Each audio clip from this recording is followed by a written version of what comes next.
Hey everybody, welcome back to the channel, and today we're taking a look at another one of my custom G.I. Joe classified teams. And in my own headcanon, this is Team Green. This is what G.I. Joe is all about. Army men, green army men. Just like the little plastic static ones that I had when I was a kid in the 70s growing up. That's kind of what they're based off of. And back in the days when A Real American Hero came out, the first ones were really just green, and I loved them. They were always my favorites, and they still are. There's something just clean and beautiful about the green, and I tried to capture that with this team. So in honor of that, I used Grunt, the G.I. Joe classified Grunt.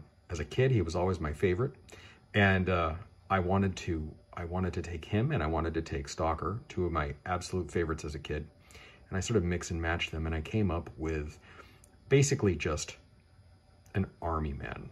You might say an Army Ranger, they kind of have that look to them, but these guys are just total badasses. This is the one where Cobra just turns and runs when they see these guys. You know, when they see them in the theater, they're gone. So having said that, I achieved the look by, first of all, custom dyeing everyone's skin tone. So none of these skin tones that you see are factory. These have all been RIT dyed in my usual RIT dyeing process. And I promise, I have a video about that coming. But what I've done is wanted to make sure that there were 3 different dark skin tones and 2 different light skin tones. And again, I think it just makes for incredible variety. That's an M'Baku Marvel Legends head, and I really think he fits this team very well. There's a Stalker, there's a Grunt, there is Finn from Star Wars, and I actually really like the way he looks. I think he looks awesome. He reminds me of the one guy from Predator.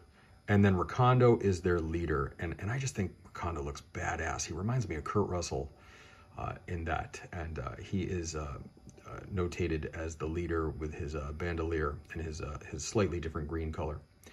I took my Tamiya weathering powder kits, and I hit the figures from top to bottom in a heavy coat of different weathering powders. And what that does is you can kind of tell, I hope you can tell, but there are a lot of variations in the greens. It's not just the flat green from the Hasbro factory from the Grunt figure.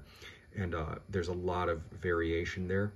And then what you do is you weather it, then you flat coat it, and you weather it again in a different color, and you just keep building and building. And what it does is it kind of makes this almost, it's almost a camouflage appearance in some ways. There's different hues of greens and browns and beiges, and I just really like the effect.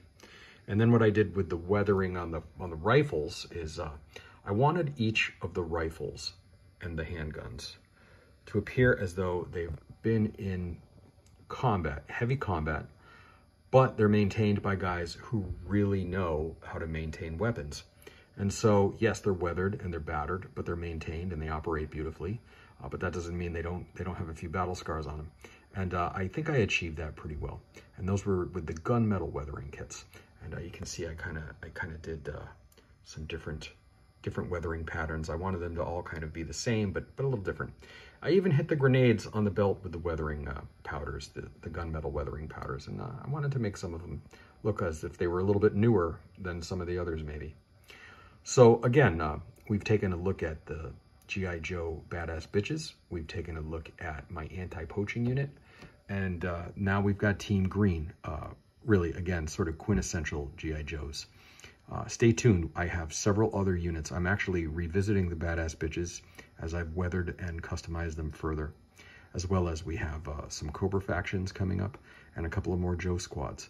So please, as always, thank you so much for the support. I appreciate it, and we'll do it again soon.